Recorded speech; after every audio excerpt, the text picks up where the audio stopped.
മിശിഹാകാലം നാലാം തിങ്കൾ. ഒന്നാം വായന.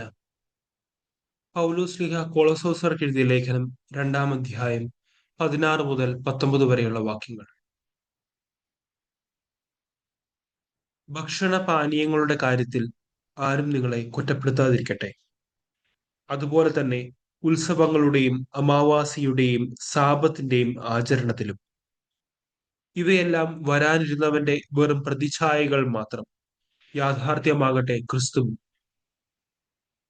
മായാദർശനങ്ങൾ വിശകലനം ചെയ്തുകൊണ്ടും കപട വിനയത്തിലും ദേവദൂതന്മാരുടെ ആരാധനയിലും ആഭിമുഖ്യം കാണിക്കുന്ന ആളുകൾ നിങ്ങളെ വഞ്ചിക്കാതിരിക്കട്ടെ. അവർ ഭോഗാലാലസമായ മനസ്സോടുകൂടെ വ്യർത്ഥമായി അഹങ്കരിക്കുന്നവരത്രേ. അവർ ശിരസിനോട് ഗാഢബന്ധം പുലർത്തുന്നില്ല.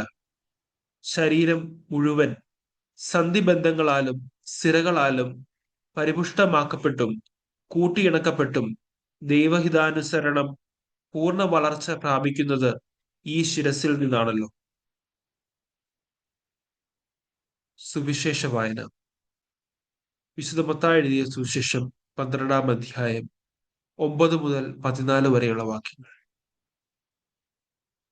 യേശു അവിടെ നിന്ന് യാത്ര തിരിച്ച് അവരുടെ സിനഗോഗിലെത്തി.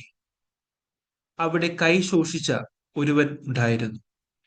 യേശുവിൽ കുറ്റമാരോപിക്കണമെന്ന ഉദ്ദേശത്തോടെ അവർ അവനോട് ചോദിച്ചു, സാപത്തിൽ രോഗശാന്തി നൽകുന്നത് അനുവദനീയമാണോ?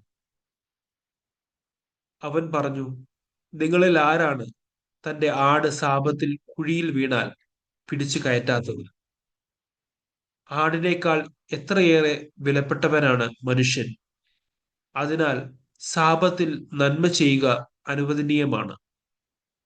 അനന്തരം അവൻ ആ മനുഷ്യനോട് പറഞ്ഞു, കൈ നീട്ടുക. അവൻ കൈ നീട്ടി. ഉടനെ അത് സുഖം പ്രാപിച്ച് മറ്റേ കൈ പോലെയായി. ഫരീസേയർ അവിടെ നിന്ന് പോയി അവനെ നശിപ്പിക്കേണ്ടത് എങ്ങനെയെന്ന് ആലോചന നടത്തി. നമ്മുടെ കർത്താവായ മിശിഹായ്ക്ക് സ്തുതി.